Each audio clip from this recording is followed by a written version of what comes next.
ಎಲ್ರಿಗೂ ನಮಸ್ಕಾರ. ಏನ್ ಗೊತ್ತಾ, ನನಗೆ ತಾಯಿ ಇಲ್ಲ. ಇವತ್ತು ಒಂದು ದಿವಸ ನಿನ್ನ ತಾಯಿ ಆಗಿದ್ದು ಬಿಡು ನನಗೆ, ಓಕೆನಾ? ಯಾಕೆಂದ್ರೆ ನನ್ನ ಪಿಕ್ಚರ್ ಯಾವುದೇ ರಿಲೀಸ್ ಆದರೂ ನಮ್ಮಮ್ಮ ಬಂದು ನೋಡ್ತಾ ಇದ್ದಿದ್ದು ಈ ಥಿಯೇಟ್ರಲ್ಲಿ. ಇಲ್ಲಿ ಪ್ರಮೋದ್ ಥಿಯೇಟ್ರ್ ಇರೋದು, ಇಲ್ಲ ಇಲ್ಲಿ, ಇಲ್ಲ ಅಲ್ಲಿರೋರು. ಸೊ ಇಲ್ಲಿ ಎಲ್ಲೋ ಒಂದು ಕಡೆ ನಮ್ಮಮ್ಮ ಎಲ್ಲೋ ಕೂತಿರ್ತಾರೆ. ಇವತ್ತು ನಾನು ಅವ್ರ ಜಾಗದಲ್ಲಿ ಕೂತ್ಕೊಂಡು ನೆನೆಸ್ಕೋತೀನಿ ಅವ್ರನ್ನ. ಅವ್ರು ನೆನೆಸ್ಕೊತ ಒಂದೆರಡು ಮಾತು ಶುರು ಮಾಡ್ತೀನಿ. ಅವ್ರು ಯಾವಾಗಲೂ ಒಂದೊಂದು ಪಿಕ್ಚರ್ ನೋಡ್ಕೊಂಡ್ ಬಂದಾಗಲೂ ಕೂಡ ಅವ್ರು ಬರ್ತಾ ಇದ್ದ ಸಿನಿಮಾ ನೋಡೋದಕ್ಕೆ ಅಲ್ವೇ ಇಲ್ಲ, ಸಿನಿಮಾ ನೋಡಿರ್ತಾರೆ. ಆದರೆ ನನ್ನ ಮಗನ್ನ ನೋಡಿ ಜನ ಹೇಗೆ ಪ್ರೀತಿಸ್ತಾರೆ, ಹೇಗೆ ಮೆಚ್ಕೋತಾರೆ, ಎಲ್ಲಿ ಚಿಲ್ಲೆ ಹೊಡಿತಾರೆ, ಅದನ್ನು ಬಂದು ಮನೆಯಲ್ಲಿ ಅವ್ರು ಎಕ್ಸೈಟ್ ಆಗ್ತಿದ್ರಲ್ಲ, ಆ ಖುಷಿನೇ ಮನೆಯನ್ನ ಸಂತೋಷ ಪಡಿಸೋದು. ಅದು ನಿನ್ನ ಮಗಳು, ನಿನ್ನ ತಾಯಿ. ನನಗೆ ನಿನ್ನ ಟ್ರೈಲರು ಕಾಣಿಸ್ಲಿಲ್ಲ, ನೀನು ಹಾಡು ಕೇಳಿಸ್ಲಿಲ್ಲ, ಏನು ಕೇಳಿಸ್ಲಿಲ್ಲ, ನಿನ್ನ ಕಣ್ಣಲ್ಲಿ ನೀರು ಕಾಣಿಸ್ತು, ಅದು ಹೊರಗೆ ಬರಲಿಲ್ಲ. ಅಲ್ಲೇ ಅರ್ಧ ಗೆದ್ದಾಯ್ತು. ನೀನು ಒಳಗಿಟ್ಕೋಬೇಕು. ಗಂಡಸಾದನ್ನು ಯಾವತ್ತು ಕಣ್ಣೀರು ಹಾಕ್ಬಾರ್ದು, ಒಳಗಿಟ್ಕೋಬೇಕು. ಆ ಸಿನಿಮಾ ಮೇಲೆ ಎಷ್ಟು ಪ್ರೀತಿ ಇದೆ, ಎಷ್ಟು ಆಸೆ ಇದೆ, ಎಷ್ಟು ಕನಸು ಕಂಡುಕೊಂಡಿದೆ ಅನ್ನೋದು ನಿನ್ನ ಮಾತು ಹೇಳುತ್ತೆ. ನಿನ್ನ ಜೊತೆ ಬಂದಿರೋ ಸ್ನೇಹಿತರೆಲ್ಲ ಹೇಳ್ತಾರೆ. ಸೊ ನಿನ್ನ ಕನಸು ನಿಜ ಆಗಲಿ, ಆಸೆ ನಿಜ ಆಗಲಿ. ನಾನು ಒಂದಂತೂ ಹೇಳ್ತೀನಿ ರೀ, ಹೆಣ್ಮಕ್ಳಿಗೆ ಡೆಲಿವರಿ ಪೈನ್ ಅಂದರೆ ಗೊತ್ತು. ಆದರೆ ಪ್ರತಿ ಸಿನಿಮಾ ಮಾಡಬೇಕಾದ್ರೆ ಪ್ರತಿ ಒಂದು ಡೆಲಿವರಿ ಪೈನೇ. ಆದರೆ ಆಪ್ರೇಷನ್ ಮಾಡೋದು ನೀವುಗಳು, ಸಿಸೇರಿಯನ್ ಮಾಡೋದು ನೀವುಗಳೇ.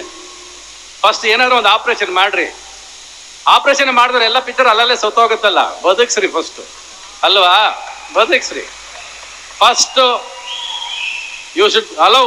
ನೋಡ್ಬೇಕು, ಸಿನಿಮಾನ ನೋಡಬೇಕು. ಫಸ್ಟ್ ಆಫ್ ಆಲ್ ಥಿಯೇಟ್ರಿಗೆ ಹೋಗ್ಬೇಕಾದ್ರೆ ಪ್ರತಿಯೊಬ್ಬರಿಗೂ ಇವತ್ತೊಂದು ರಿಕ್ವೆಸ್ಟ್, ಪ್ರೇಕ್ಷಕರಾಗಿ ಸಿನಿಮಾಗೆ ಹೋಗ್ರಿ. ವಿಮರ್ಶೆ ಮಾಡಕ್ ಮಾತ್ರ ಸಿನಿಮಾಗೆ ಹೋಗ್ಬೇಡಿ. ವಿಮರ್ಶೆ ಮಾಡೋದು ಐಡಿಯಾನೇ ಕೂತಿರ್ತೀರ, ಕೂತ್ಕೊಂಡು ಕಮೆಂಟ್ ಮಾಡೋದು, ಲೈಕ್ ಮಾಡೋದು, ಕಮೆಂಟ್ ಮಾಡೋದು, ಲೈಕ್ ಮಾಡೋದು. ಯಾವನ್ ಕೇಳಿದ ನಿಮ್ ಕಮೆಂಟ್ನ?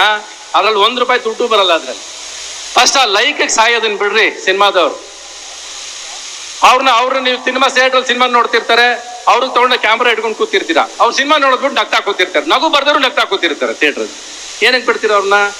ಪ್ರೇಕ್ಷಕನ್ನ ಸಿನಿಮಾ ಥಿಯೇಟ್ರಲ್ಲಿ ಪಿಕ್ಚರ್ ನೋಡಕ್ ಬಿಡ್ರಿ. ಅವ್ನ 2.5 ಗಂಟೆ ಅವ್ನು ಮೈ ಮರ್ಸಿದ್ರೆ ನೀನು, ಅದು ಸಿನಿಮಾ ಆಗೋದು. ನೀವು ಅವನಿಗೆ ಹೋಗಿ ಪಿಕ್ಚರ್ ಶೂಟ್ ಮಾಡ್ಕೊಂಡು ಅವನನ್ನ ಹಾಕ್ಬಿಡಿ. ಇವತ್ತು ಪ್ರೇಕ್ಷಕರನ್ನ ಕೂಡ ಆಕ್ಟರ್ ಮಾಡಾಕ್ ಬಿಟ್ಟಿದ್ರ. ಥಿಯೇಟ್ರಿಂದ ಆಚೆ ಬರಂಗಿಲ್ಲ, ಮೈಕ್ ತಗೊಂಡಾಗ ಮೈಕ್ ತುರುಗಿಸ್ಬಿಡ್ತೀರ. ಹೆಂಗಿದೆ ಪಿಕ್ಚರು, ಹೆಂಗಿದೆ ಪಿಕ್ಚರು, ಹೆಂಗಿದೆ ಪಿಕ್ಚರ್ ಅಂತ ಏನ್ ಹೇಳ್ತಾರ ಅವನು? ಏನ್ ಹೇಳಕ್ಕಾಗತ್ತೆ ಪಿಕ್ಚರ್ ಬಗ್ಗೆ? ಈಗ ನಮ್ಮನ್ನು ಕರೆದಿದ್ಯಾ, ನಾವೇನ್ ಹೇಳಕ್ಕಾಗತ್ತೆ? ನಾವು ಚೆನ್ನಾಗಿ ಆಗ್ಲಿ ಅಂತ ಬಯಸ್ಬೋದು, ಬಟ್ ಚೆನ್ನಾಗಿ ಮಾಡ್ಬೇಕಾಗಿರೋ ಕೆಲಸ ನಿಮ್ದು. ನೀವು ಸಿನಿಮಾ ಚೆನ್ನಾಗಿ ಮಾಡಿದ್ರೆ ಚೆನ್ನಾಗಿ ಹೋಗುತ್ತೆ ಅಷ್ಟೇ. ನಾವು ನಂಬಿರೋದಲ್ಲ, ಅಷ್ಟೇ ಸಿಂಪಲ್ ಅದು. ಸೊ ಫಸ್ಟ್ ಪ್ರೇಕ್ಷಕರು ನೀವು should learn to deliver the babies ನಾವು. ಇಲ್ಲಾಂದ್ರೆ ಪ್ರಯೋಜನ ಇಲ್ಲ.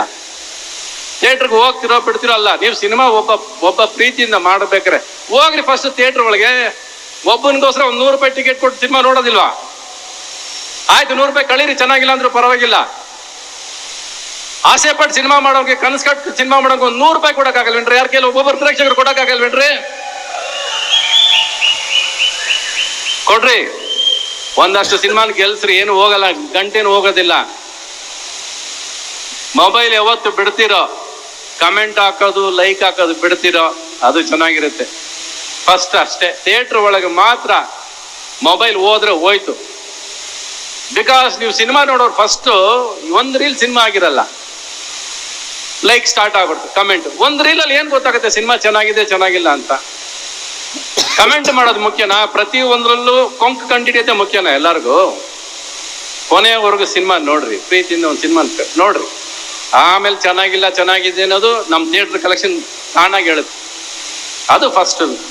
ನಾವು ಎಷ್ಟು ಪ್ರೀತಿಯಿಂದ ಸಿನಿಮಾ ಮಾಡಿದ್ವಿ, ಅವ್ನು ಒಂದೇ ಗೊತ್ತಾಗಿತ್ತು ನನಗೆ. ಅವ್ನು ತುಂಬಾ ಪ್ರೀತಿಯಿಂದ ಸಿನಿಮಾ ಮಾಡಿದ್ದಾನೆ, ತುಂಬಾ ಶ್ರಮ ಪಟ್ಟಿದ್ದಾನೆ, ತುಂಬಾ ಆಸೆಯಿಂದ ಸಿನಿಮಾ ಮಾಡಿದ್ದಾನೆ. ಇಷ್ಟೇ ಅಲ್ವಾ ನಾವು ಮಾಡೋಕ್ಕಾಗೋದು? ಇದ್ರ ಮೇಲೆ ಇನ್ನೇನು ಮಾಡೋಕ್ಕಾಗತ್ತೆ ನಾವು ಸಿನಿಮಾ ಬಗ್ಗೆ, ಅಲ್ವಾ? ನಾವೆಲ್ಲ ಸಿನಿಮಾ ಚೆನ್ನಾಗಿದೆ ಚೆನ್ನಾಗಿಲ್ಲ ಗೊತ್ತಿಲ್ಲ.